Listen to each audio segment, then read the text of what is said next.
There comes a quiet moment in healing when you realize something's got to shift. Not dramatically, not with fire, but with calm clarity. That moment sounds like this. I don't want to be so emotionally available anymore. It doesn't mean you've stopped loving people. It doesn't mean you've become cold. It simply means you've started to see the cost of always being reachable, the cost of explaining, softening, carrying everyone else's discomfort so no one has to sit with their own. Over-availability is rarely a conscious decision. It's something we're trained into, often from a young age. If you grew up in a household where love was earned, where connection came with conditions, or where being good meant being useful, you probably learned to equate emotional presence with safety. You became the one who checked in, followed up, offered support, and kept things smooth. You anticipated needs before they were spoken.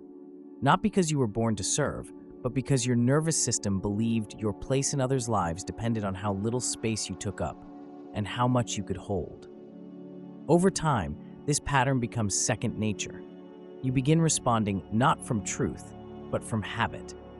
You're emotionally available before you're emotionally ready. And slowly, people around you start depending on that version of you. The one who always picks up, always replies, always explains. They get used to your predictability, not realizing that predictability is often a sign of emotional self-abandonment.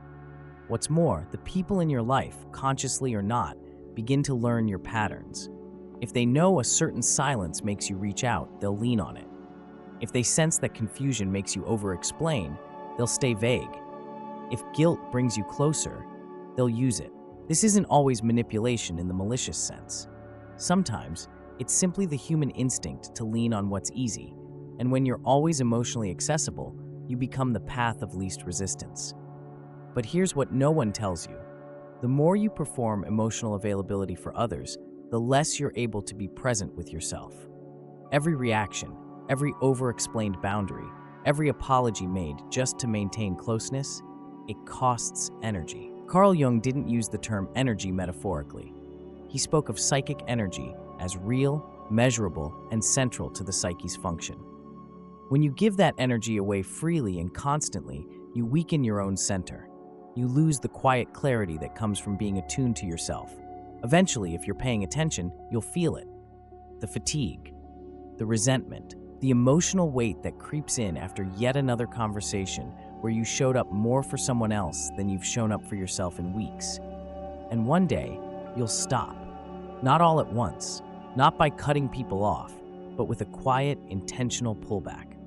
And that's when things get interesting. Because the moment you stop being emotionally available by default, people notice. Some will get confused. Some may even accuse you of being distant, cold, or different. But what's really changed isn't your heart. It's your energetic boundary. You're no longer offering access without awareness. You're no longer performing closeness to avoid conflict or maintain peace.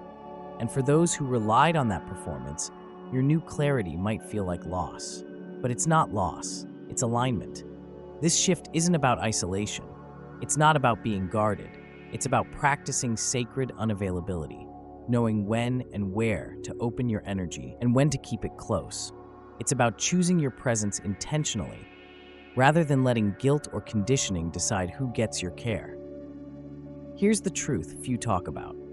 Sometimes we don't just fear being alone, we fear not being needed. There's a kind of emotional high that comes from being the one others rely on. It feels like purpose, like importance.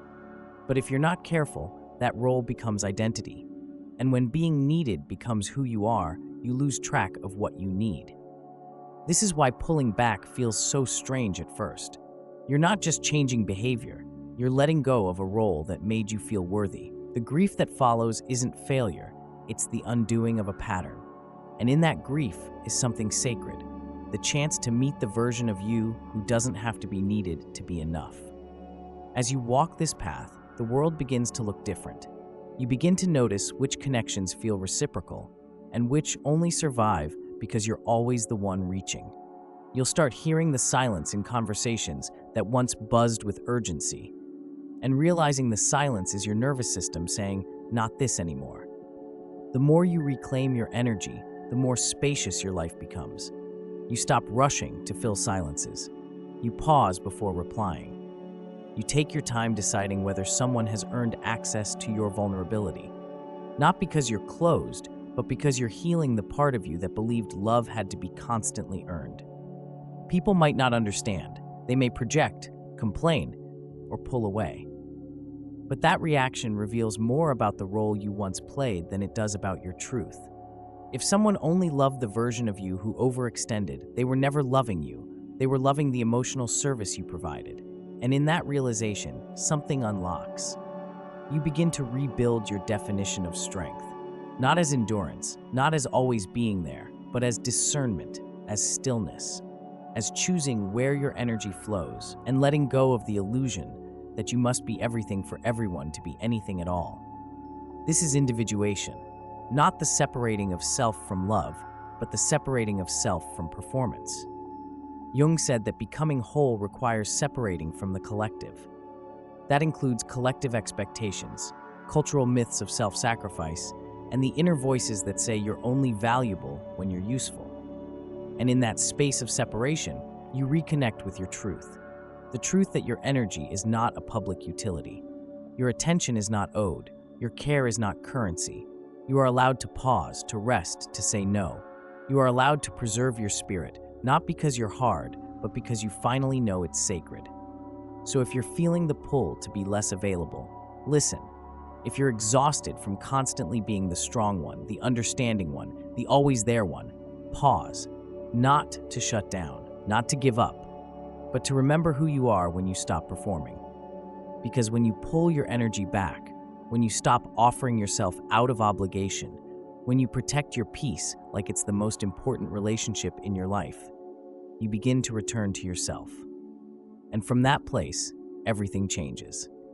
Thanks for being here. If this helped, like and subscribe, and I'll see you in the next one.